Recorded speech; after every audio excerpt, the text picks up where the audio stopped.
Bugun sizlarga beda ekinini massasini oshirishning sirlarini aytib beramiz. Bedaning massasini qanday oshirish mumkin? Amaliy va ilmiy yondashuv. Ko'pchilik dehqonlar bedani ekadi, sug'oradi, o'radi, lekin baribir massasidan qoniqmaydi. Bugun sizga bedaning yashil massasini 30-50% oshirish mumkin bo'lgan real sabablar va yechimlarni tushuntirib beraman. Bu maslahatlar tajribada sinalgan, shunchaki nazariya emas. Avval shuni tushunib olaylik. Beda dukkakli ekin. U ildizida tuganak bakteriyalar orqali azotni o'zi bog'laydi. Demak, eng katta xato bedani bug'doydek azotga bo'ktirish. O'g'itlash massaning asosi. Bedaga fosfor berilganda ildiz va barg soni ko'p bo'ladi. Ildiz chuqur bo'ladi, barg ko'payadi, qayta o'sish tezlashadi. 1 gektar maydonga superfosfatdan 150-200 kilogramm solinadi. Kaliy, poya va umumiy massani oshirishda muhim rol o'ynaydi. Kaliy bilan poya qalinlashadi, barg tushishi kamayadi, qurg'oqchilikka chidam oshadi. 1 gektarga sarf me'yori kaliylardan 80-120 kilogramm. Kaliy yetishmasa, poya ingichka, massa kam bo'ladi. Sug'orish massaning 40% omili.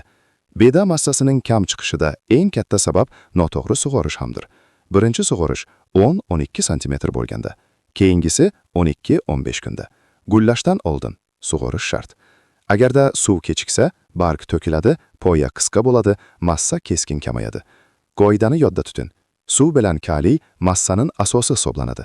Fosfor esa uni ta'minlovchidir. Gumin va mikroelementlar. Bu yerda ko'pchilik e'tibor bermaydi, lekin kuchli natija aynan shu yerda shulardan ham kelishi aniq. Gumin o'g'iti 2-3 litr 1 gektar maydon uchun barg orqali sepiladi. Bor va molibden tugunaklarni faollashtiradi. Natijada ildiz kuchli bo'ladi, barglar zichlashadi.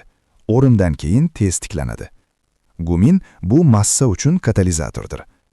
O'rish balandligi. Ko'p dehqonlar bedani juda pastdan o'rib, o'zlari bilmagan holda hosilni o'ldirib qo'yadi. To'g'ri o'rish keyingi o'rim uchun juda muhim hisoblanadi. 6-8 sm balandlikda o'rish eng optimal variantdir. 3-4 sm dan past o'rilganda ildiz zaiflashadi. 6-8 sm o'rsangiz keyingi o'sish tezlashadi. Bir mavsumda 1-2 marta qo'shimcha o'rim olishingiz mumkin. 7. Begona o't va kasalliklardan ehtiyot bo'ling. Begona o't ayniqsa chirmoviq yoki sariq pechak o'tidan juda ehtiyot bo'ling. Ozuqani tortib oladi, massani 20-30% kamaytiradi. Erta bahorda selektiv gerbitsid qo'llang. Kasallik bo'lsa, barg kamayadi, fotosintez tushadi. Fungitsidni erta bosqichda qo'llash shart.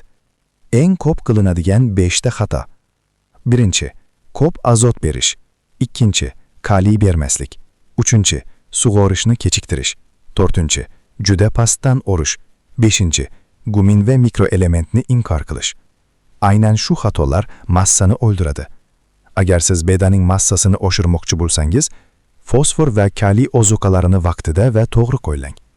Kam lekin to'g'ri miqdorda azot bering. To'g'ri sug'orish. Gumin va mikroelement. 6-8 sm balandlikda o'rish zarur. Mana sizga real natija beradigan formula. Bu Agromaslahat Global.